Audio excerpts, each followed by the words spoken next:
ঈসা নবীর খালাম্মার জামাই মানে খালু ছিলেন। উনি ওই জায়গার মধ্যে ওই কলমটারে মারছেন, 4 জনে মারছে, কিন্তু ওনার খালুর কলমটা ওনার কাছে ফিরে আসছে। উনি বলেন, আমি যেহেতু হযরত মরিয়ম রে লালন পালন করব, দুনিয়ার বাড়িতে করব না, আমি আমার মরিয়ম রে বাইতুল মুকাদ্দাস মসজিদের মধ্যে লালন পালন করব। বাইতুল মুকাদ্দাস মসজিদের একটা ঘরের মধ্যে ঢুকায়া উনি সুন্দরভাবে লালন পালন করে। হযরত মরিয়ম কয়, আমি যখন দুনিয়ার জমিনের মধ্যে আমার বয়স 7 বছর হয়ে গেছে, আমার এলাকার মধ্যে সবাই আমারে বড় সম্মান করে, কারণ মরিয়ম এমন একজন ইমামের মাইয়া, ওনার সম্মান না করলে আমার আল্লাহ তাআলা বেজার হয়ে যাবে। হযরত মরিয়ম বলে, আমারে যখন সবাই সম্মান করে, তো ওই বাইতুল মুকাদ্দাস এলাকার মধ্যে একটা লোক ছিল যার নাম ছিল কাসুস। এই ব্যক্তি এলাকার মহিলাদের সাথে অপকর্ম করে বেড়াইতো। এমন লুচ্চা বেড়া ড্যাংপাড়া এলাকায় আসেনি, আছে না? খাইছ খুব সুন্দর দেখতে, ভালা বুড়া দেখা যায়, কিন্তু আটলে এবার খাইছ তো লুচ্চা খাইছ, আছে না? এমন অনেক বেড়া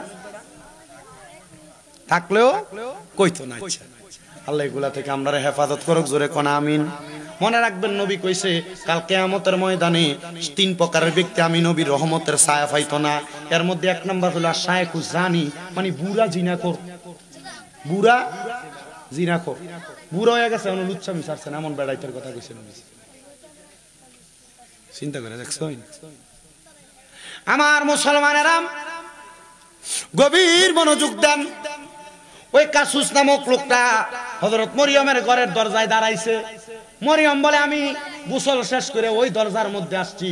এবার কাসুস যখন আমার দিকে হামলা চালাইবো, আমি বললাম, কাসুস, আমি জানি তুই আমার দিকে বাজে নজরে তাকাইছস, তবে আমি 2 রাকাত নামাজ পড়বো, তারপর তুই তোর কাম করবি।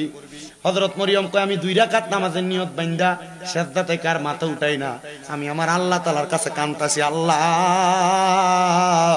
আমি মরিয়মের ইজ্জত যদি এই বেড়া শেষ করে, তাহলে তুমি আল্লাহ তাআলার কাছে আমার সবচাইতে বড় বিচার এটাই থাকবে।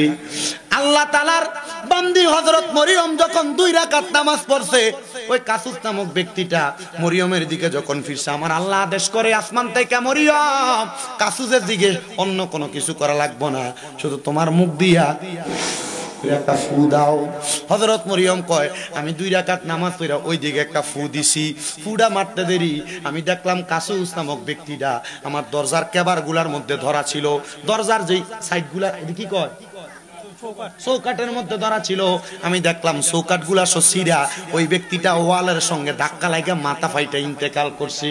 এমন টাইমে জিব্রাইল আমিন আমি মরিয়মের ঘরের সামনে আইসা গেছে। জিব্রাইল আমার ঘরের সামনে কই, মরিয়ম, চিন্তা কইরো না, আমার আল্লাহ তোমার সাথে আছে, জয় কোন সুবহানাল্লাহ। নারে তাকবীর, নারে রিসালাত।